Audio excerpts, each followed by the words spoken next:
Good teacher, I Ashwin Kumar of class 7 am going to represent my own composed views on the topic, that is lockdown successful in controlling coronavirus in India.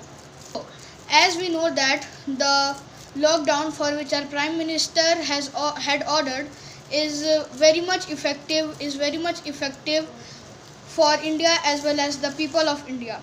Many people still ask that is there any change due to the lockdown. So, there is a visible change in the maximum areas of India. The main reason for which coronavirus, or we may say COVID-19, is spreading is that the gathering of citizens at a place, which is now preventing slowly due to the lockdown.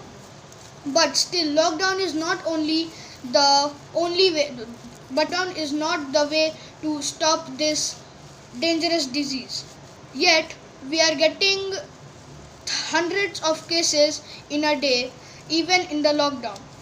The main cause for this problem is that the citizens of this country are not sincere.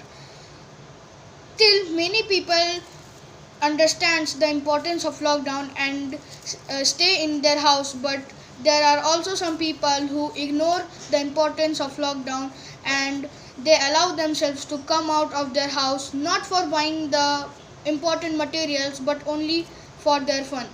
Their houses to buy important food materials, and from anywhere they get infected, and due to their infection their house get infected. For this we must follow some important precautions to keep ourselves safe. At last but not the least, lockdown has been proved as the most successful and the best way to stop this virus in India. Thank you.